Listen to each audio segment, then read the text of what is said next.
What do Australians think of the new changes to the Pokemon circuit? We discuss this in this first episode of the Double Prize podcast. We also discussed the new changes to the format with the release of Obsidian Flames.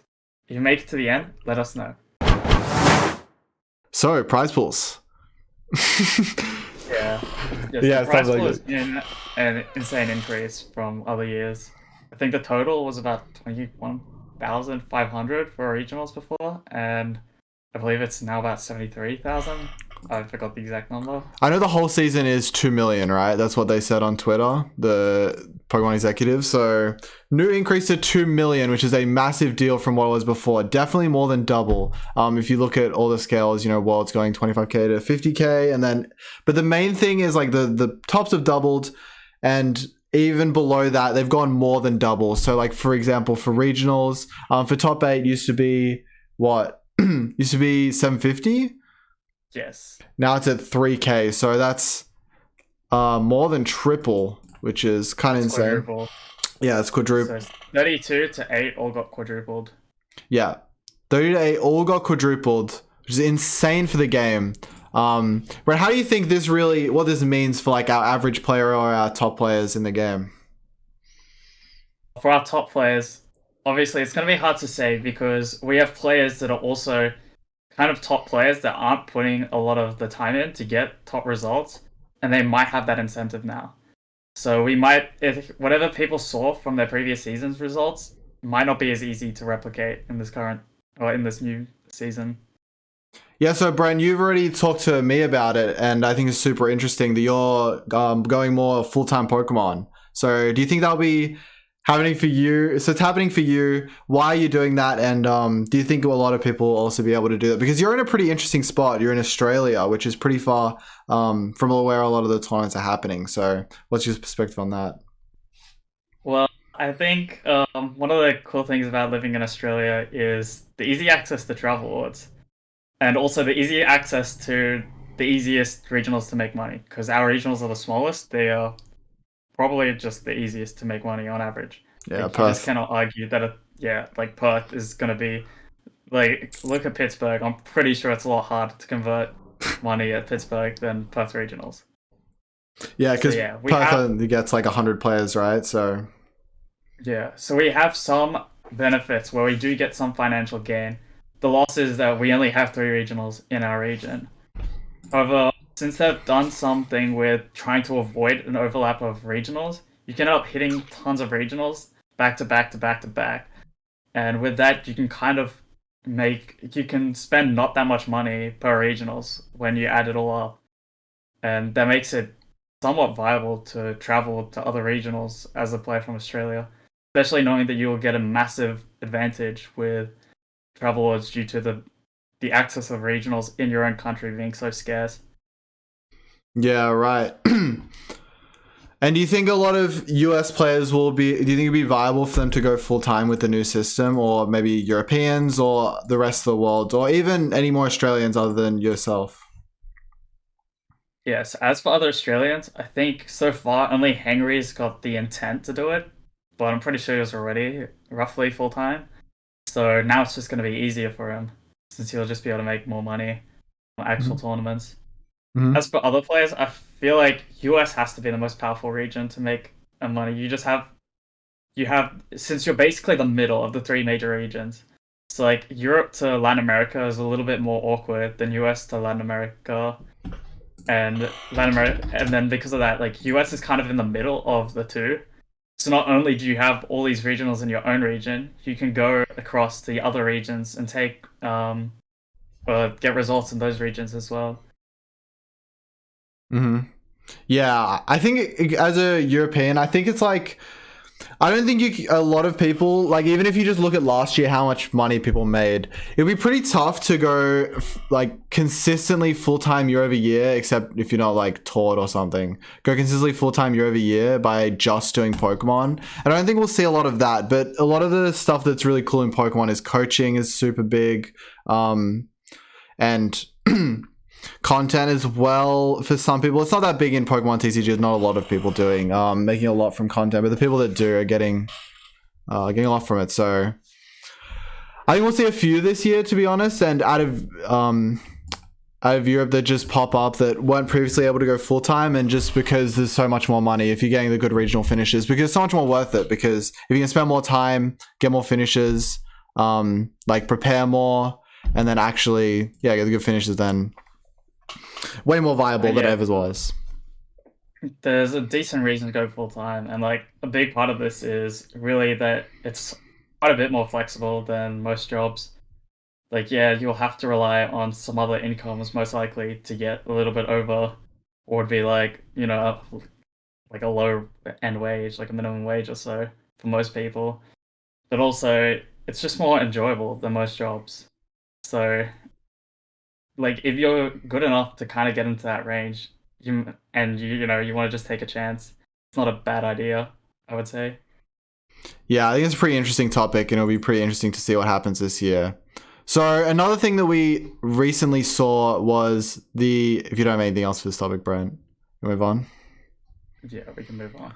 Cool. All right. So yeah, we have seen one more big change to the internationals.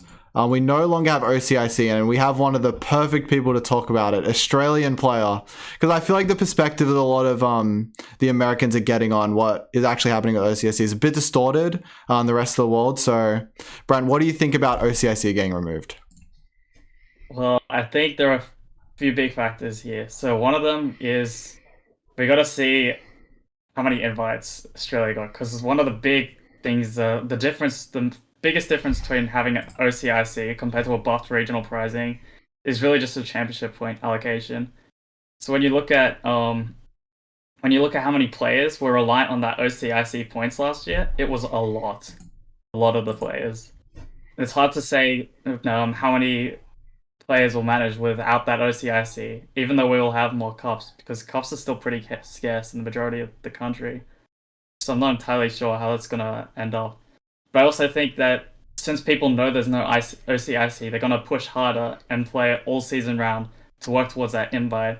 So we'll still see a lot of those players get their invite. But I'm just not sure about how it also affects the satisfaction of the players.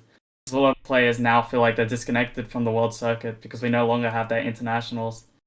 Whereas there might be people traveling, or more people traveling from overseas to our regionals, because before this, we basically had no one go to our regionals. Like, even Sydney, which had the maximum prize pool, still basically saw no one. So I'm not sure how many people will actually make the trip over for our regionals, since the prizing's pretty insane and the player count here is not very high. So it'll be interesting to see. But Yeah. I still don't know if people will be satisfied with not having the IC in our country. Mm-hmm. I think people might end up being satisfied. Like, if you get one decent finish at a regionals, it'd be much easier than OCIC, like Perth. Instead of walking away with $500 for getting top 8 or whatever you got, walking away with 3K. I feel like they make people. Yeah, top 4. 500. Top 4 was 500. Yeah, okay, and yeah. That doesn't even make back. That doesn't make back the flights. And now you walk away with $5,000. Yeah, it's a little bit different. It's 10 times higher for the top 4. Yeah, so, a little bit different. Yeah, it's not that bad. Like, even top 8 is over 10 times from what it was last year. Yeah. Massive difference. Like, you lose the OCIC, but I feel like, in my opinion, would you rather have what do you think, bro? Would you rather have the old system where you had IC, or have a new system where you had, with more prize money?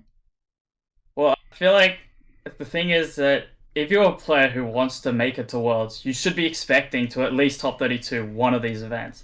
The expected money you're getting back from the game is more. That even if you just use that money technically to fly to cups, you are still you can kind of compensate for not having that IC.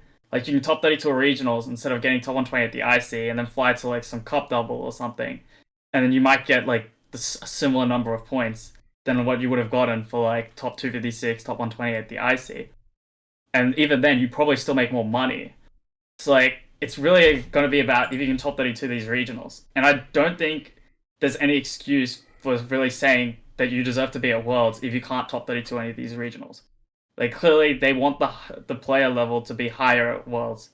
And they're basically saying, well, you need a top 32 at least one of these regionals, otherwise you're not going to Worlds. Or you could pay your way and just go to just scrape points at all the regionals and go to a bunch of cups. But I think the expectation is that you need to be good enough to at least top 32 at one of your own regionals, and at least for Australians. Yeah, I agree. And I think the interesting thing we were talking about is a lot of Australians like would definitely, the main talking point was it'll be hard to get invite. And from that, like, is the invite easier in Australia or in like America or Europe or Latin America or whatever? What do you think about that? Yeah, so I think one of the big things that happened with the invite in Australia compared to the rest, like compared to US, I guess. Like US has so many, like in US you have so many points to get the invite, and you basically have to just you have to scrape points at so many different events, and then grind cups, and probably even grind ICs. And when you compare that to Australia, where you kind of just have to get points at the regionals and then get a bunch of cup placements, and then you kind of have your invite, it still feels like it's significantly easier than the US to get an invite in Australia. Like, I guess you can argue that US has more opportunity since they can go to 12 regionals and they only need points at like 6, where in Australia you probably need points at least 2 out of the 3, plus you need to have access to cups in some form.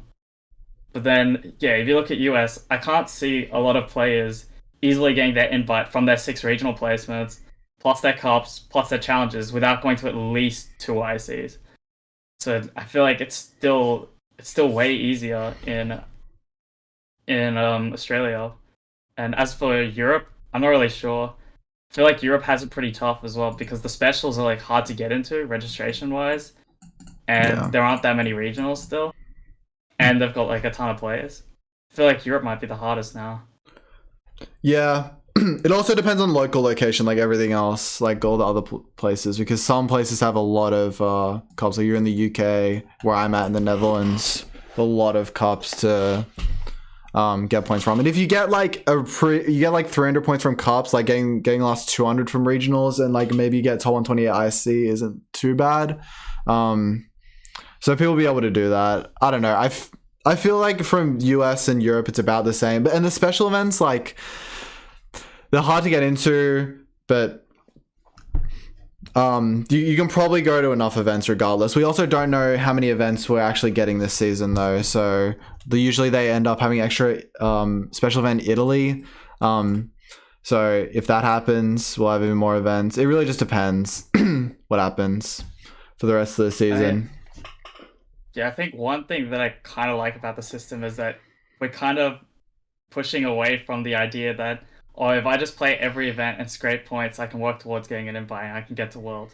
But you have players that have no major placements at any event that are getting their Worlds invite, where arguably they don't really deserve it if you can only get like your highest placements like top 128 at like a regionals, but you've played like 6, 7, 8, or 9 or so.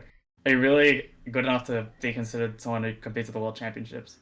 Yeah, and I personally kind of think that Worlds going to smaller is cool. I feel like everyone at Worlds who's attending Worlds should have a chance to win Worlds, and it feels like in a lot of systems in a lot of years we had, not every single player there really has a chance to win.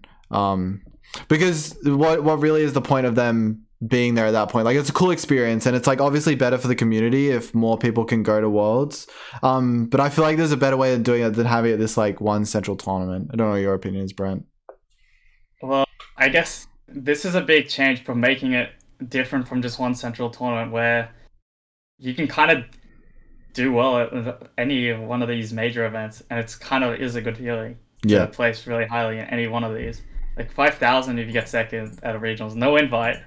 Keep in mind, but you still get $5,000. Probably get an invite. You win though, yeah, you get the invite if you win, but only if you win.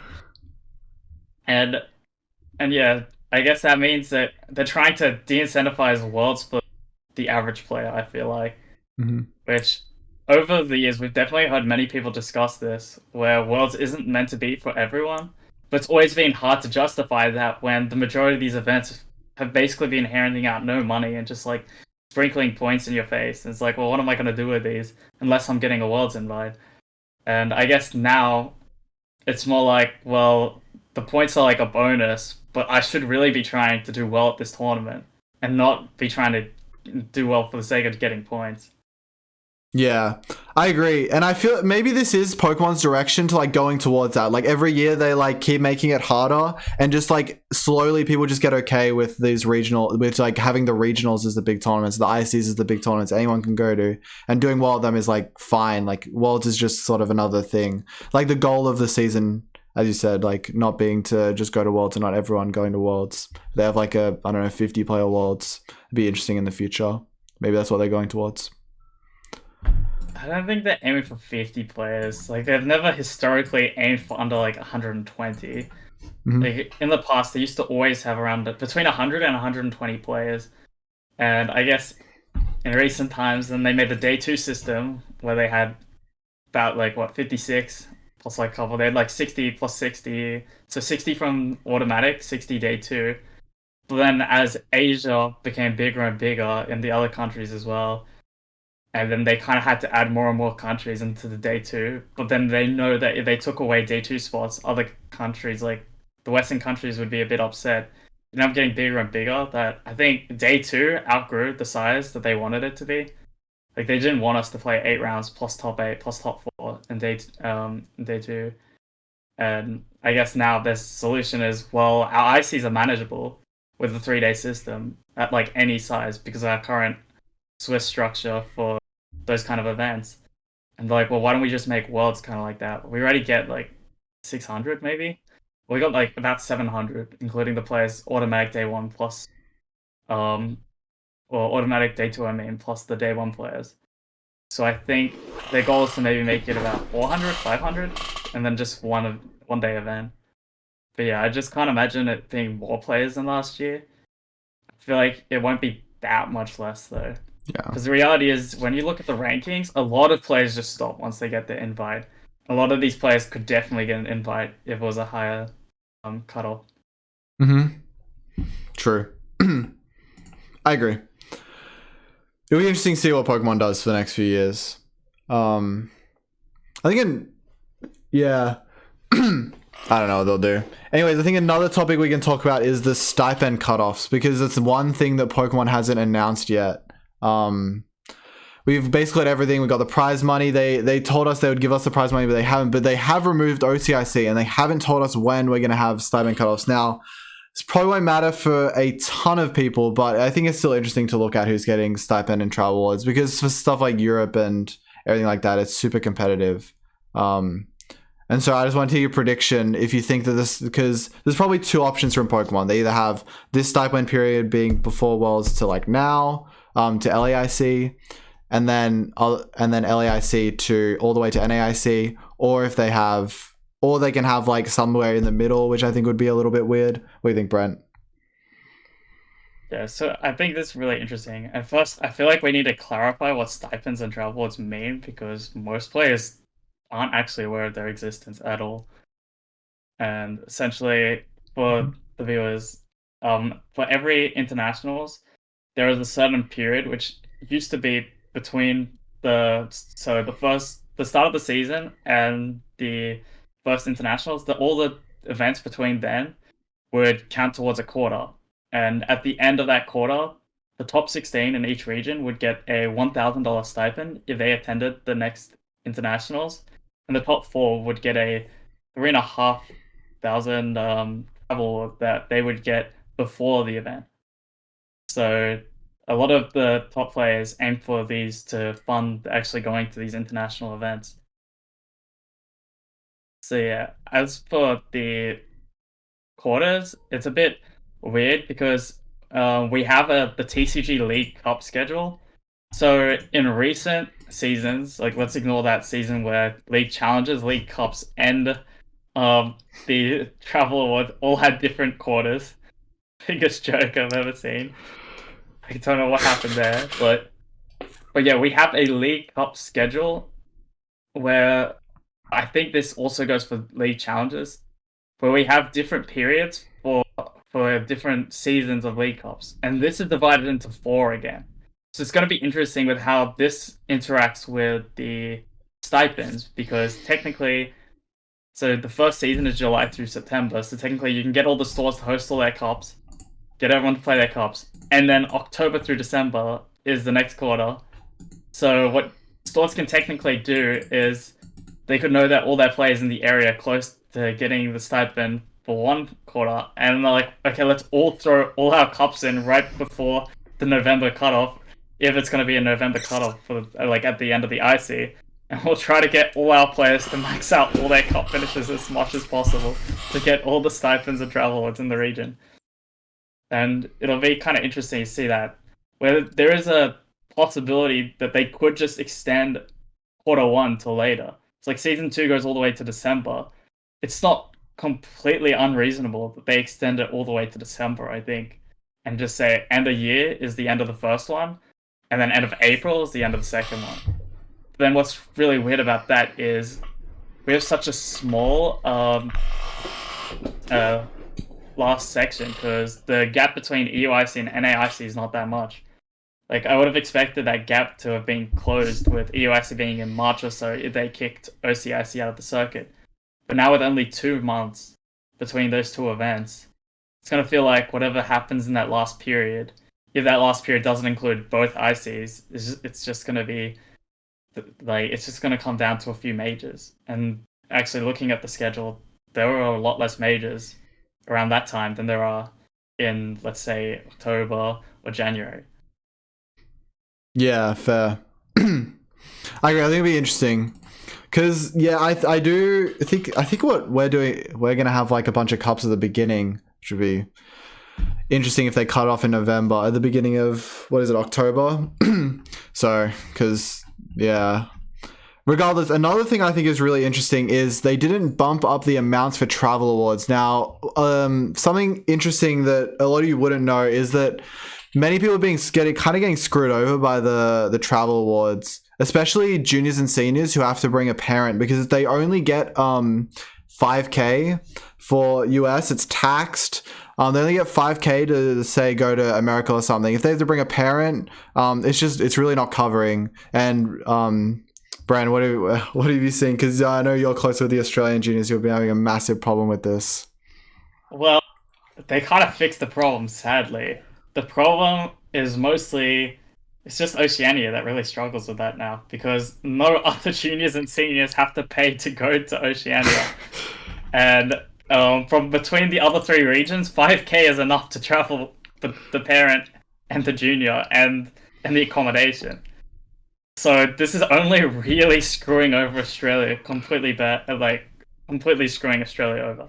Like, it would have been tough if it was someone from the East Coast of US and they got the travel award to OCIC, the 5K wouldn't cut it.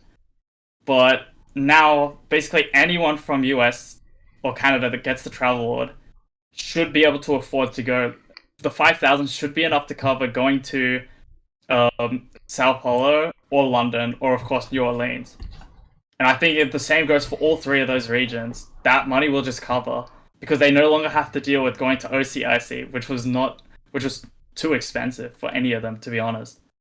And getting rid of that, it kind of only screws over the Australians, because now not only do the Australians not have a local IC to get the points, this is like a big reason as to why a lot of them have reason to be upset, because they don't have a local one. And now they're like, well, if I want to get to one, I need to get a travel award. And they look at how much it's covering, it's not even covering the cost. And it kind of is at the moment. Like, New Orleans is a lot more doable than NAIC. But, like, by the time they know that they have the travel, it's not going to cut on any of them. So it's going to completely screw over all our juniors and seniors here, where unless their parents just have extra money to just spend, like extra 2,000, 3,000, even with the travel, they're simply not going to go. Yeah, and we saw that a little bit last year as well, with people not even taking the not even taking the travel, just taking the money and not going to the events, which I think has been pretty interesting. Not even because they literally can't cover it in the end, or something comes up and it just ends up not being worth it for them to go. So I think we'll end up maybe seeing more of that, maybe not, but especially from Australia, because it's very, very isolated. Yeah. Go ahead. So yeah, I think one of the things with that in Australia is simply that a lot of players are not going to go to the IC still unless they need it for their invite. So even if they get the travel, like I could go to the IC, or I could technically take the money and go to Worlds, even though we don't really know how good that is. Like we know people are doing it, but I don't know if it's safe to do it. Like technically, there could be later repercussions. Yeah. I think this is a good time to transition to talking about the meta in Pokemon right now, because competitive podcast here, we'll be talking about what's really going on in the world of tournaments and results. And we don't really have many results right now, but we can talk about Worlds, and we can talk about what's the introduction of OBF, and that will be the first thing we talk about is what's happening with OBF. So I just realized a few days ago that OVF was a main set, because I didn't I didn't like no good cards this entire set, so I didn't even realize it's a main set. I was looking at 151, like that has to be the main set. It's got actually good cards in it, but OVF has one good card. It has at least one. It has Charizard EX, at least one. It has Charizard EX. So we've seen Charizard EX a little bit online so far. It's the only really place we've seen it. And it's doing okay. Online, not doing as well. It's being played a lot. Obviously, it happens with the beginning of every format. I guess played a lot. I've also played in some league challenges with Zada, and from my personal experience, not many people are playing Zada right now. Brent, what's your opinion on Zada? Okay, so when we look at Zod, this thing's got some pretty good stats. It has the ability to kind of uptrade into a lot of things, like Mew and Gardevoir, but the weakness is so huge. And then in general, against like certain things, like some of the RCS ideas, it's like if they get too far ahead and then you just have a full health Charizard, it's just completely unchecked. And it's kind of strong when you think about it like that. But nothing is, it is also a stage 2, and looking at the Charmander options at the moment, I just say they're not the best. We have 60 HP, 30 damage for one. That's probably the strongest one. Kills Arcana. Can kill an Arcana. Broken. Yeah, like that's the strongest one. The Charmeleon sucks. Like it has uses, like it can kill Mimikyu, but that's about it. And then you look at, yeah, of course you got the Charizard itself, which is like actually insane. But it's kind of hard to say. It's like, is this card strong enough to justify running this with all the bad basics, knowing how much support Gardevoir needs from Curlier to actually be a deck? And of course we've got Pidgeot now as well, which is basically, it's a reminder, blast of the past of the quick search one from, I don't know which set, it was in Gen 3, but it's got the exact same ability, but now it's an EX instead of a single prizer. And it's got free retreat, and its attack is, I'm not sure if it's better or worse than the old Pidgeot. It might be better, actually. Like, relative to the current cards. I won't give up 2 prizes. Oh, yeah. No, the old one was a single prizer with 100 health. Oh, okay. Yeah, that one was pretty good. If you played any, like, 06 or so, I think 06 is a fine. Hard. You get that thing out, and it gets like 6 or 7 different cards in a game. It's like pretty good. Yeah, well, when the game aren't like 3 turns, probably a bit better. Yeah, it was like 30 turns. Yeah, well, not that much, of course. It was like 10, maybe 12. But then we also had things like Candy, which would instantly work. You could use it to skip the turn. Like you go Pidgey, then Candy into the Pidgeot on the same turn. We don't quite have that at the moment. And we currently have Sableye, which is a little bit awkward. If they get Sableye out first, you're not really getting any basics down without just losing a massive prize race at that point. Like you got to concede 2 prizes to get anything, because of the fact that both Charmander and Pidgey have 60 health at the moment. What are your thoughts on Charizard? I don't know. I played with it a bit. It doesn't feel great, to be honest. I don't think, like, it's supposed to have a good Gotti matchup. It definitely has a good Mew matchup. I don't think the Gotti matchup is actually that good from playing it a ton, regardless of the variant you play, because Zard obviously doesn't have good basics, doesn't have good stage 1. It ends up with only a Pidgeot engine, which doesn't always work for the whole game. When your Zard gets knocked out, you have to like kind of bring it back and like sometimes use boss as well. Doesn't always work the whole game. And a lot of the like random matchups, like Tina matchup's terrible, Losso matchup isn't good, Champow matchup isn't great. As far as I know, as far as I've seen from Zard versus Champow. So it's kind of in a spot where I don't think it's great matchup, so I don't think it works right now. Maybe when we get the 70 HP Charmander from 151, your Lost Zone matchup isn't as bad because you're not getting one shot to your things by Sableye, which I think is a big issue. Like 2 of your things being knocked out by Sableye, and then you also have to play like Manaphy so you don't get killed by Greninja, because it's a real issue that and then having Manaphy in play isn't great because then it gets knocked out by Sableye as well. And yeah, the match is isn't great, deck's not great. What do you think, Brent? Yeah, one of the big issues with it is just how many prize cards Sableye can take. Like, they could easily just take 4 prize with Sableye and then just win with, like, Dragonite or something. Kind of just avoid your Charizard for the most part, even if you get one out. Yeah. Like, yeah, if you have Manaphy and then Manaphy and, like, Charmanders. Like, I feel like the best play might just be to go really wide. Go, like, Charmander, Pidgey or something. And then, but even then, if they kill Charmander, Pidgey, then you go Candy Zard, and they go Echoing Horn, and then take out double Charmander, you're still losing the game. So it's a bit tough to see how you're going to get around these like Turbo Lost Box. And then of course you don't have the easiest win, like the win that you would like into a lot of these other matchups. And like things like Champow, you can't really do anything to them early. They take the early lead. Like, how are you really beating them if they're just going to take the early lead and they're probably just going to chain KOs? Interesting card I've seen is Victini EX. The do you know what the card does, Brent? Yeah, I saw it online. That's why I knew what it did. I saw it on like an image on Twitter, the deck list. Yeah, someone was playing it at one of our cups. Interesting card to actually like hit Champow. But even then, like, so you can actually like win, actually have a chance of winning the prize race if you go first. Otherwise, you're just definitely losing. But yeah, I mean that makes a lot of sense. It is 220 damage for 3 energy, which is perfect number for Champow. And I guess, like, yeah, you could take the early prize lead with that if you go first and Citadel and still got the energy connected on the Zard to get another KO. Seems a little bit hard still. Not quite sure if that's going to work out as intended. Mm-hmm. And Jack in Zard, would you play it? What do you think? Jack. I mean, you did discuss the logic with me.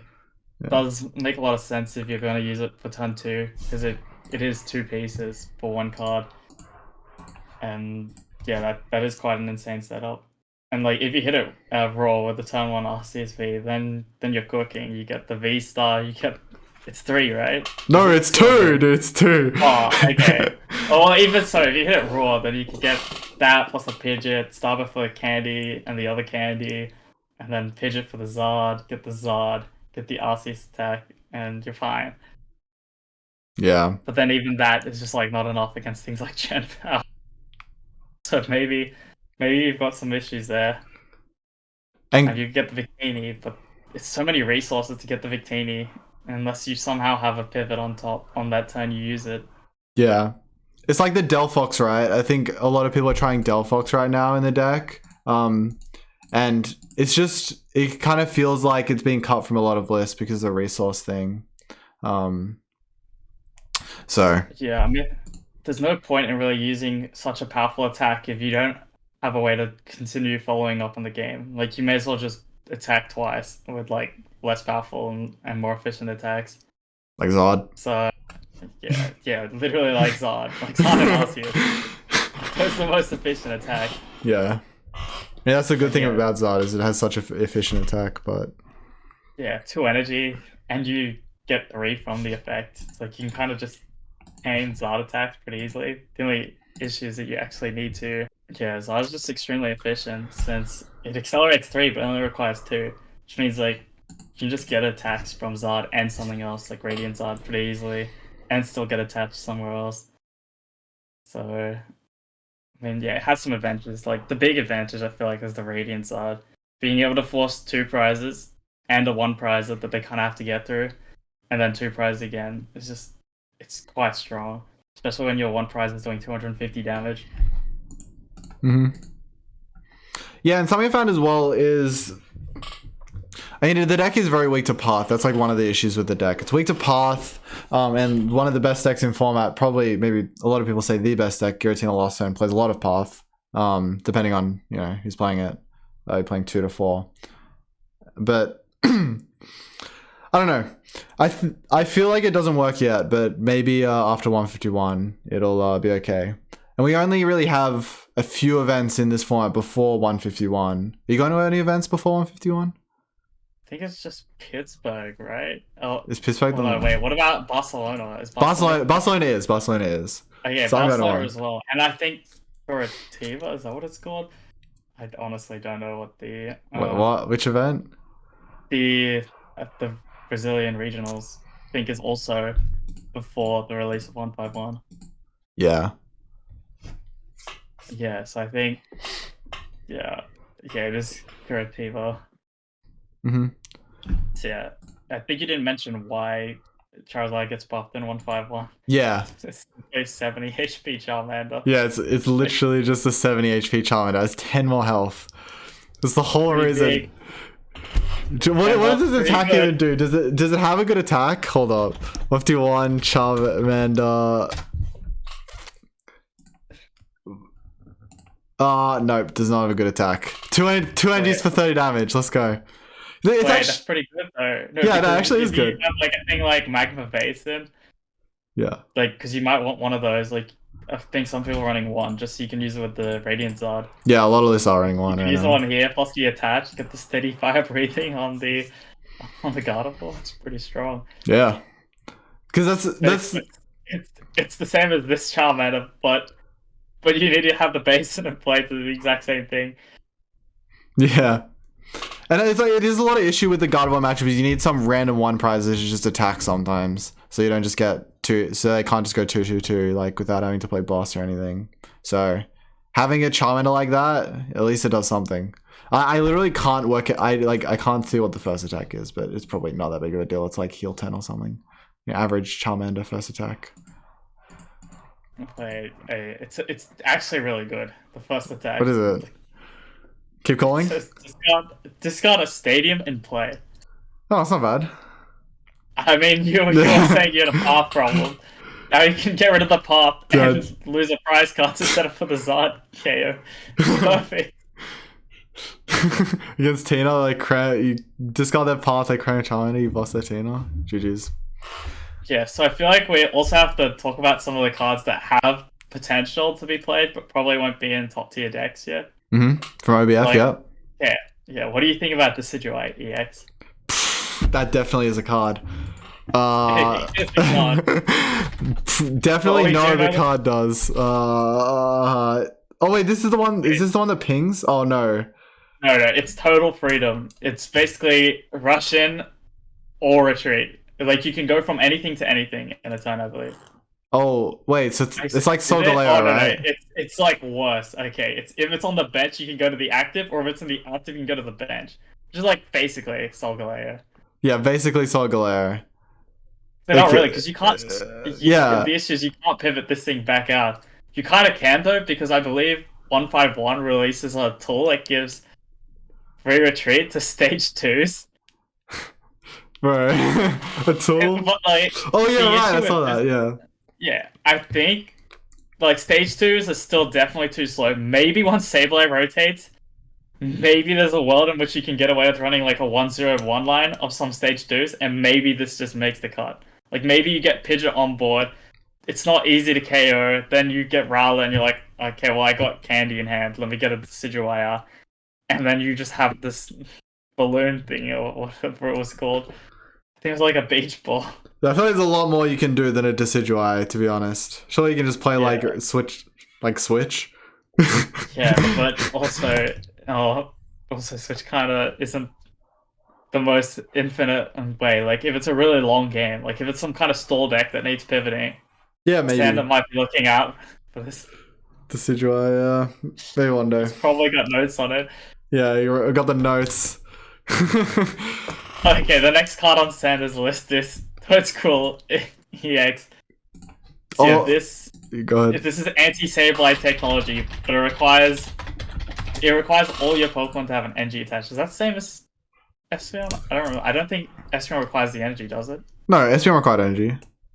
Oh, so this is like Espeon. this is basically like Yeah, Espeon. it's just Espeon. I'm trying to see where the Toedscool is. I can't see it in the grass section, so I don't know where it is. Espeon was played at some point, so I feel like maybe. But the issue is, I don't think we're gonna see. Like, this thing doesn't attack. Espeon didn't really attack either. It had like its very niche purpose, like that one weekend where Lugia played it. When else was Espeon played? Was there a time when like Calyrex was big that it played Espeon? Maybe. I don't think so. No, I didn't play Espeon. Like, it definitely didn't play it in EVS. That was way before Sableye time. Yeah. But I think another thing to talk about is the attack is not terrible. Like, it does require a bit of work, because obviously if this isn't a deck, like the biggest thing that you're thinking of using it with is Cherub. Yeah, Cherub. You know what Cherub does? And do you know what Cherubi does? Cherubi's pretty strong. I don't know what Cherubi does. I know what the Cherub does though. Cherubi has an ability that prevents with the same effect as Toad's Cruel, but on itself. So you can't save like the 40 health Cherubis. Yo, wait, that's sick. Yeah, it's really sick. So like technically you can get this thing going. This, if you have energy on everything, this just does 280 damage for 2 energy. Not bad. Like, that's pretty good. But the issue is that if you have Toedscool on your deck, you got Cherub on your deck, you probably have like Snorlax or something as your attack. Is your deck really good? Like, let's be real. Yeah, probably not. Like, it doesn't really compete with some of the current cards like Sableye and Ninja and Gardevoir cards. Yeah, any Gardevoir card or any Charizard card. Yeah, I don't know. It's got weakness. It's got weakness. Oh, it's weakness. Charizard loses. Oh yeah, you seen the random like I've seen Superior in Lost Tina. Oh, not Lost Tina, in Arctina. Arctina's starting to run Superior for the Zard. You seen a Selgor, bro? A Selgor is the funniest thing I've ever seen in my entire life. And what about the Leafeon V and V-Star as well? In what though? No, or instead of Superior. Some people are running that because the Leafeon's ability allows you to attach an energy to end the turn. So if you get Leafeon Arceus, you get the energy attach. Yeah. It's like the Zacian thing. And so definitely try Zacian in Arceus Giratina because it just slams energy onto the board. And sometimes you whiff energy. And it's not good as Arceus. So it kind of does the same thing, which is cool. But I don't think Zada is good enough yet to be running those cards in decks like that. What do you think? I agree. I think it's too... Like, people are just overreacting to Zard. I feel like all you gotta do is just spam Path. And if they get the Zard early, you boss it and 2-shot it. And then use your Tina to 1-shot an Arceus at some point. Like, you can even boss and get the other Zard in care range, and then you're like, okay, now it's time to kill this Arceus, and also now I have the game the next turn. Like, it feels like you can kind of just get away with scamming them by just not overreacting, and just like not taking prize cards, and just getting damage where you need to. And yeah, since they can't really echo anything if you do that, I just feel like it's an overreaction. And then things like Path Iron are just gonna scam games as well. What do you think about Mew? What if you're a Mew player? Going into your local tournament is a bunch of Zards. What are you doing? I don't even know how the matchup goes, but I'm pretty sure if you just go get like a Path going and attack, probably gonna win. Mew? I don't know about that. Are we gonna beat like Judge, attack, KO like an Arceus with a Path? I'm not sure. I'm not convinced. Maybe. Yeah. Do you think Mew play rate will go down because of Zard? I mean, not that much. I think it's a bit of an overreaction in general to Zard. Like, I think it's solid, but I don't think it's like solid enough, especially things like Lost Box keeping it in check. Yeah, and I think we're slowly seeing it as well. Like, people starting to respect Zard a little bit less the last few days.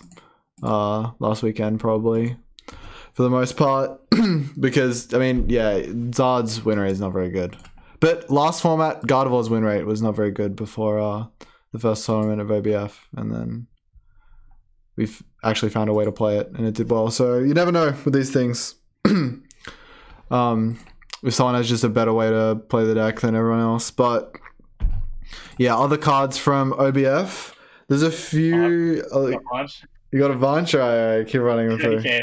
Okay, so this one, the Maridon, 220 health, free retreat. Let's go. Is that new? Is that actually new? Wasn't it? Yeah, Was the it not a new promo? Maridon. Was it not a promo?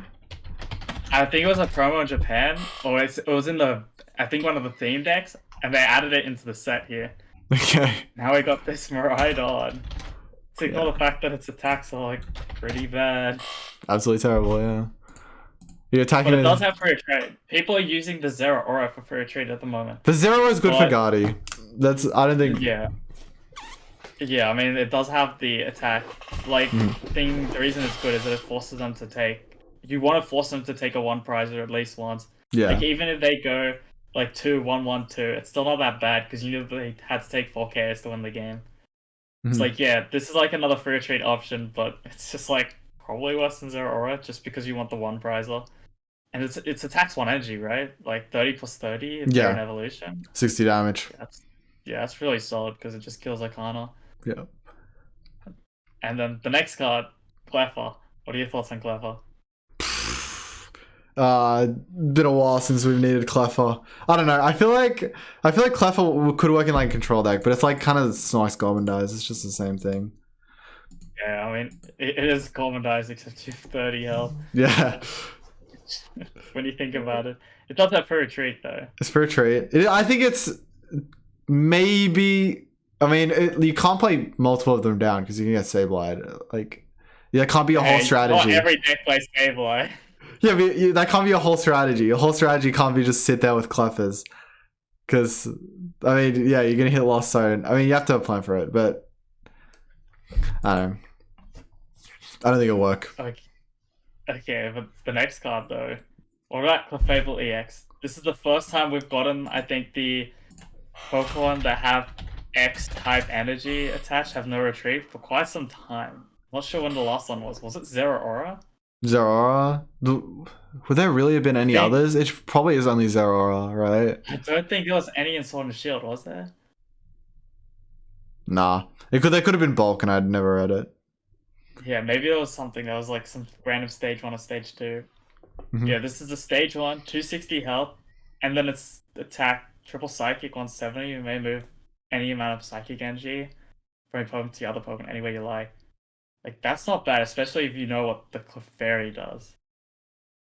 Do you know what the Clefairy from Pokemon Go does? Pokemon Go? Wait, is this the one that is a lot of energy? You can attach 2 energies, right? It's like the one where it attaches an energy from its cell. So wait, is it? Yeah. Oh yeah. Okay. No, it doesn't. Yeah, it attaches 1 to each of your Clefairies, like to each of your bench Clefairies if it's in the active. Yeah, I have a YouTube video on Clefairy from like 6 months ago or something. That's kind of funny. Yeah, because what do you think of that? We have a solid Clefairy and we got Clefable, and we can move energy. If you're gonna run a Clefairy deck, you would definitely run this card.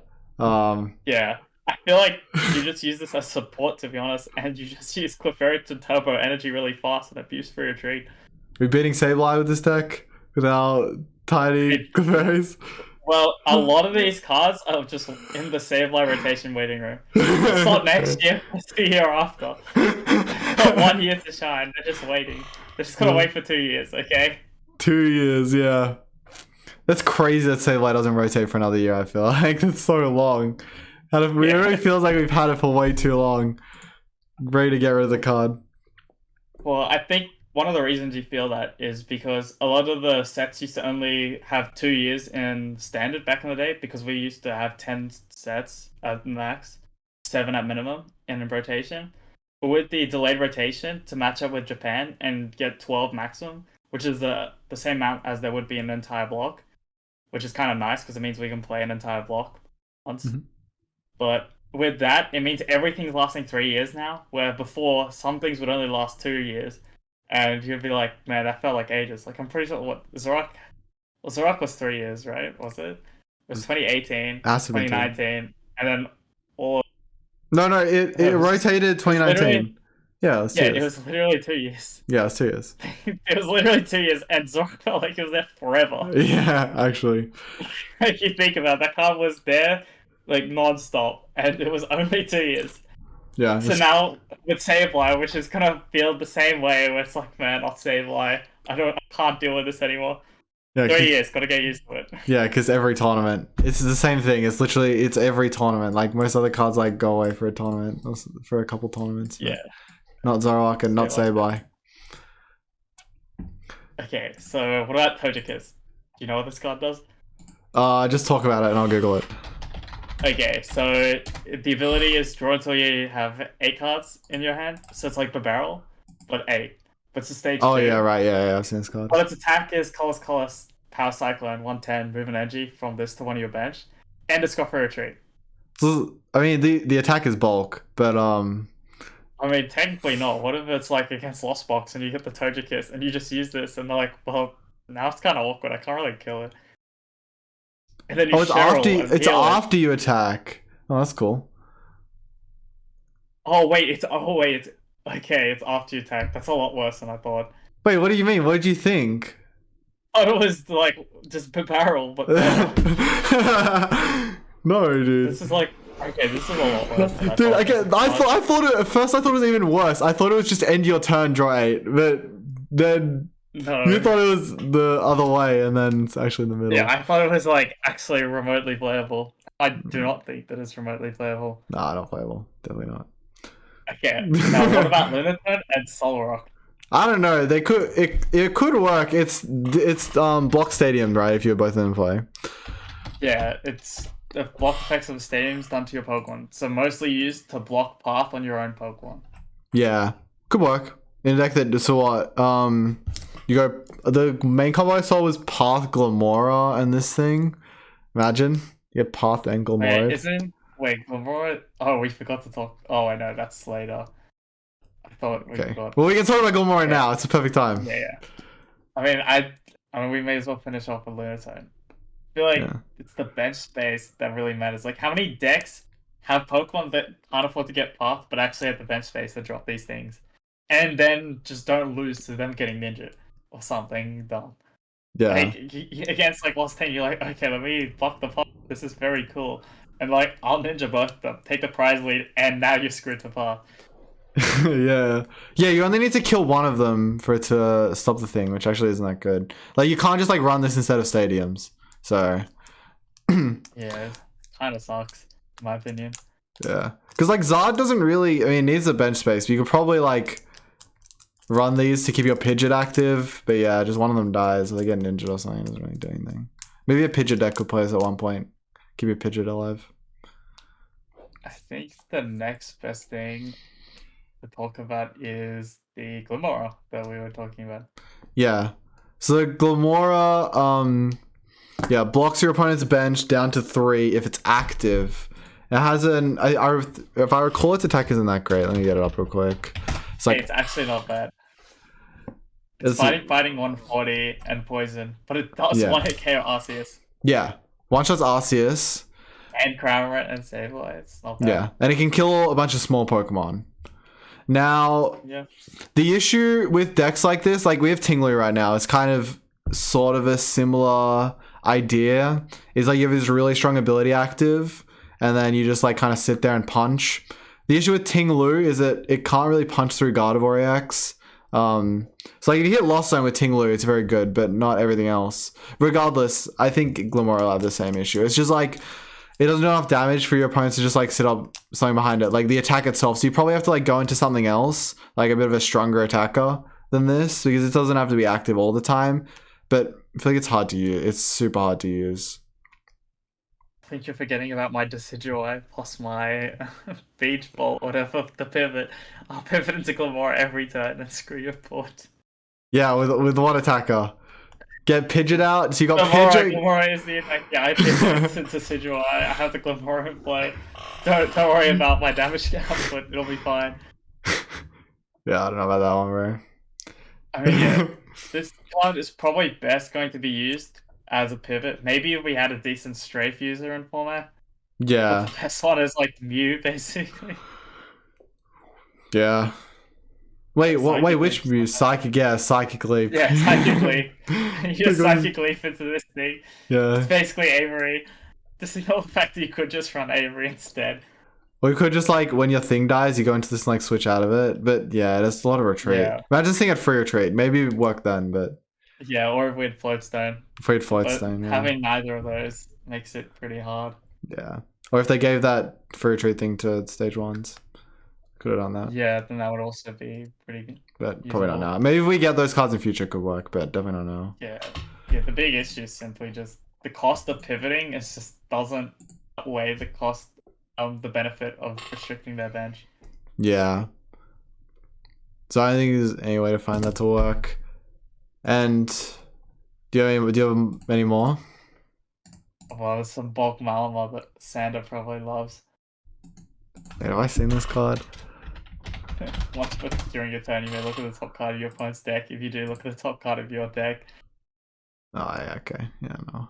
We're good. I mean, maybe Sander could use that. I don't know, man. I feel like that one's pretty tough. Pretty tough to use. We already spoke about Pidgeot, of course. Yeah, so we spoke a lot about Pidgeot. We haven't spoken about Town Store. We can go that one next. What Houndstone did you say? Town Store. Oh wait, what did you say? Houndor. No, Town Store, the stadium, bro. The only good stadium, the second best card in the set, dude. Probably the second best card in the set. Yeah, when I saw this card, my first reaction was, damn, this is quite a high quality card. Like, searching for a tool is actually quite a strong effect. And I guess it's a benefit for tools, because so far, tools, like, the tool change has kind of just been bad. We just go for Mew, looking like, damn, this Forest Sealstone is not as nice as it used to be. And yeah, things like this can now make decks, like, obviously the big one's Lost Box. They can kind of toolbox their and have access to them. Things like Forest, Sky Sealstone, or the other ones, the Bravery Charm, which is pretty big for the Arceus decks. So they don't really deal with Bravery Charm Dragonite very easily. What else? I think people have been using the Lucky Punch or something. It's called Vengeful Punch. I looked it up earlier. Vengeful Punch. Oh yeah, I keep forgetting. It looks like Lucky Punch from the game. Yeah. Lucky Punch would be a Chansey exclusive item. Also, like Choice Belt, and yeah, I said Cleansing Gloves. Not sure if there'd be anything else you would want to include. Well, I mean, it's interesting because it was anything to include before. It could be included now. I don't think there would be anything else, Yeah. but Yeah, I mean, you definitely had a weakness where you want to only run relatively high counts of your tools in Lost Box because, like, Pokestop didn't grab them. And yeah, it would discard them. It's like, well, I got this one-off tool, and then I just Pokestop and discard. I'm like, damn, that was not that useful. But yeah, now I feel like there's a lot more options with tools in Lost Box, which is kind of going to give it the ability to win games without just getting complete blowouts at the beginning. Against Arceus, usually you heavily relied on a very strong opening. But now you can kind of scam turns back by getting the Bravery Charm Dragonite. That'd be pretty cool to see. And Gotti as well with Cleansing Gloves. You can buy some turns back as well. I think there's cool things you can do with it. Yeah. Like simply killing Cresselia with Cramorant. Yeah. Or killing the Arcana that has like no damage because of Cresselia. Yeah. It's not so bad. Exactly. I think there are a couple other cards like in the trainers that have some use. Of course, the Vengeful Punch that we just talked about. If the Pokemon's cards attached to it is knocked out by damage from an opponent's attack. Put 4 damage counters on the attacking Pokemon. Yeah. Like it's okay. Kind of mini box of disaster. Doesn't require a lot of the things, but it gets a little bit of damage. So it could be useful if you need that damage. Gets like, I mean, it'd be probably useful against like Gotti. Mirror, I guess, it'd actually be a big deal because it's not a belt. It just puts the damage on like this. Oh, it wouldn't be Sableye. Like they cram you. They take 40, goes to 70. It doesn't really matter. Yeah, it's pretty bad on the Mirror because of the Sableye dodging it. Yeah, exactly. And the worst case, they have Vacuum as well. It has to be against some other one prize deck, right? So like Chiempo. I mean, I guess it'd be good against Gotti, but yeah, like get around with Cress or Gardevoir X because the Gardevoir X damage. I guess it does matter a little bit because Dragonite. Maybe it's okay. Probably not good enough. I think there are a few other trainers that have some use. Like Gator, I feel like it's not very good at the moment. So what it does is search your deck for up to 2 basic energies and attach them to one of your Pokemon. Then shuffle your deck. During this turn, your Pokemon can't attack. So I feel like that could have potential in the future if we get some kind of tank deck like Duraludon without Arceus. Or like some EX that is basically in the same way, like Duraludon. And I mean, that would be really cool, I guess, to see that kind of deck. But for now, I just can't imagine anything really working with that. Yeah, I was talking Like, about this earlier. Like they have to print like a Stonjourner quite type deck, like that sort of archetype. But they like I was thinking about like how could they print this, and like if they printed something with like 400 health or like healed 300, like you'd have to have a pretty good attack as well, or something like I don't know, because they can't. It's with like Iono and stuff. It's pretty difficult for them to make an actual tank deck. oh, it's pretty easy. We get Eternus, raiding Eternus one time, get our Duraludons out, get to the next turn, we got Duraludon charge. Yeah. It's pretty And then you insane. can pass for 2 turns and Zod 2-shot your Duraludon and or Yeah, Tina already come blow on. off Tina blow off your Come on. Duraludon. Or like Chien-Pao play. blow up your Duraludon, or like Zacian blow up your Duraludon. Oh, Or like no. Raichu blow up your Duraludon. Oh, no. Bro. You can't get through my Duraludon. Or like Mew. Okay. So we got a Sander card again. Ortega reveals their hand, and you choose a card, you find it and put it on the bottom of the deck. Then if you put a card on the bottom of the deck, and this way you may draw your opponent may draw a card. I don't really like it. Maybe Sander's got a use with it with the Malamar, and he's like, oh yeah, it's okay to give you that next card. So, oh wait, no, it shuffles their deck. Oh no, it puts it at the bottom, never mind. So that could work. Yeah, I don't really rate that. What are your thoughts? I don't know. Probably not good. It's like a bunch of these cards you could like work out into a control deck, but it's like all very specific. Yeah, like this next card, Pokemon League Headquarters. Oh yeah, this card's interesting. Yeah. Do you want to talk about it? Yeah, so Pokemon League Headquarters, its basic Pokemon cost, attacks cost an extra energy. So the first thought was it's good against Lost Zone, because yeah, Lost Zone like has an extra energy cost. Like for Cram or Sableye, they're not going to be able to attack as easily, which is a big deal for Lost Zone. Like people when it released, people saying it's killed Lost Zone. The issue with that is that Lost Zone plays a lot of stadium bumps because they kind of have to play vacuum anyways. So it doesn't really help there. Tina doesn't play a lot of stadium bumps though. So maybe it would be an issue for them. They do have stage 1 that gets around it, like the Giratina. So maybe there, because they only play parts of stadium bumps. And yeah. And then like all the other decks don't really care about it. Like maybe Chien-Pao does a little bit, but not really because they just accelerate energies and Yeah. Murata, maybe. If it was an issue, they'd only be showing 120 damage, right? Yeah, exactly. Like, damn, I can't do 120 damage anymore. Because sometimes if you get out of their Frigavax, you put a HQ in players like Gardevoir, you know, that crest down their frigs. Never happens. Literally never happens. Now we're running League Headquarters in Gardevoir. Yeah, I feel like that's the place where people thought it would go, right? In Gotti.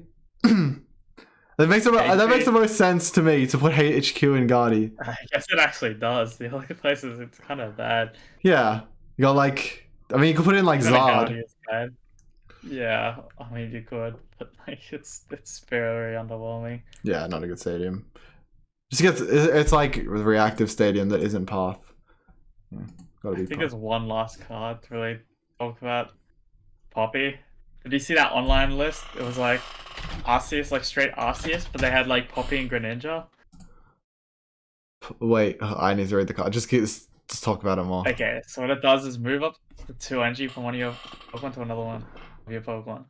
So like, the idea with the deck was it was like Arceus Pidgeot, and then they would just go like Ninja, Cross Switcher, Cologne, Poppy. I don't know if there was Cologne in there. There may not have been. Has to have been Cologne, dude. That's the whole point of the deck. I mean, they may have just been Lost City or something. They may have just gone boss, kill the Manaphy, and then later just go Cologne, easy. Well, people don't bench Manaphy against the Water Arceus deck. Yeah, it's just so bench. They never see the Poppy as a Greninja. Cool card, never gonna see play. Yeah, I don't think it's very strong at the very competitive level. Yeah, definitely not. It is a card. Definitely is one of the cards of all time. Yep. Alright, so I feel like a card. go I ahead. feel like card that we missed that everyone loves to talk about or did was Vesicon EX. I think this card is absolutely terrible. What are your thoughts? Yeah. I don't know. I don't know what the card does. Okay, it's basically just the second attack. For 3 grass. So it's Terra Psychic. 3 grass, 200. Put 3 damage counters on each of your opponent's bench Pokemon that has any damage counters on it. yeah, okay. So wait, 3 damage to each of your opponent's Pokemon have it. Oh right, yeah, this one. Okay, yeah. I mean, it's so hard to actually use, right? Like, yeah, well, people are like, but you can all leech. I'm like, yeah, but you need to use like 3. yeah. It's just like, and then you also need to hit the Gardenias to get the energy on it. And it just kind of falls Yeah. apart. It just seems awful. Yeah, the worst part is the Gardenias, I think, because Gardenias is not a very good card. I don't think Gardenia is particularly bad. I just think our grass types are so bad that it's hard to ever justify using Gardenias as an engine. Yeah, fair. It's not that much worse than what there was, I guess. But still, like, right? it doesn't do enough damage. The Vespiquen doesn't. I mean, you can kill... Oh, wait. I was going to say you can kill Zada with it, but it is a psychic type. Yeah. Not actually a grass type. It's a fake grass type. So... Yeah. For once, when you actually want a grass type instead of a psychic type. Yeah. Well, yeah, grass would be a decent type if we had good cards for it, but we do not. We even... What They if... hate... They hate grass. They hate grass. Yeah, they rarely put winning grass, like, they don't put good grass cards usually. And I say that, but then 2014, Frisian Genesect dominated Worlds. 2017, Bessie Plume at some point was the biggest menace in format. Yeah, Decidueye, bro. And of course we had Vespi Plume at some point as well, before then. And just in general, the Vileplume decks. So I guess it's not that fair to say that it's not that. Just not recently, I guess, like last 6 Yeah. years. The last 6 years. Has it really been that long since we had a... You said 2017, right? It wouldn't have been... Yeah, 2018, Zoro came out, so it wouldn't have been then. Well, we had Galissapod Garb. Oh, Galissapod did. Zorobot. Yeah, Galissapod was good. Galissapod was pretty solid Yeah. up to like 2018. And then after that, I feel like we didn't see any strong grass types. Yeah, probably Wait, not. was it during COVID era there's like a Leafeon deck or something? Go ahead. No, we had Rillaboom as a deck. So like the Rillaboom Eggrow, where you would get the Rillaboom out and use Mewtwo Wait, what? to attack. Wait. Do you not remember this deck? Oh wait, Eggroy was a deck, but it wasn't very good. The Rillaboom which has the search for 2 grass energies. Was it a VMAX? Dude, Eggrow. No, it was a stage 2. Wait, do you not remember? Oh yeah, this one. I don't know this. I didn't realize this was played in a deck. Was it during COVID? Yes. Okay, yeah. Did not play a lot during COVID. Yeah, you were playing a little bit. You play a Players Cup finals back then. Yeah, but do you know the story of that Players Cup? Like, Scott told the day before that quals were tomorrow and you needed to play one tournament to get in, so I played the tournament. You shipped me a list, played your list. Got Okay, what do you mean? The calls you played, you had to qualify for the calls. That was actually like a few hours of work. Yeah. No, it wasn't a few hours. It was 2 hours and I did the day before the cutoff. It was 16 keys. It was 16 keys, I think. Yeah, but you only had to use one to get in. Anyways, long story. But okay. didn't play much of a code, so I didn't know about this card. But yeah, we haven't had very many relevant grass types in recent years. They just kind of throw them in here and there, and they're normally not like the best deck in format. Well, I mean, I guess Pod was, but ages ago. Okay, so is there anything else? I don't think there's many else from OBF. I don't think we have much else to talk about with the format. Something I wrote down we could talk about is just our the Gardevoir like cycle that we're seeing, where it kind of doesn't get played a lot, even though it did pretty well at Worlds. What do you think about that, Brent? Yeah, I mean, we saw going into Worlds, we saw online, there was a massive decline on Gardevoir. And people, like, you go online and on Twitter and stuff, and people are like, Gardevoir's just not good anymore. everyone's got a game plan with the Gardevoir. And then, of course, you see at Worlds, you see players like Todd just get second with Gardevoir, and I was like, Gardevoir's still good, of course. Why would you think Gardevoir's bad? What's wrong with you? It's just kind of funny to see. And then we see online, like it was popping off online after Todd won Worlds, and give it like 2 more weeks, and now it's non-existent again. It's the exact same cycle as before. And like, I think people are gonna start saying the same story where Gardevoir's not good anymore. Yeah. And then Todd's gonna go and shut them up with another second or first place in a major with Gardevoir. Zod killed Gardevoir, that's what I'm hearing.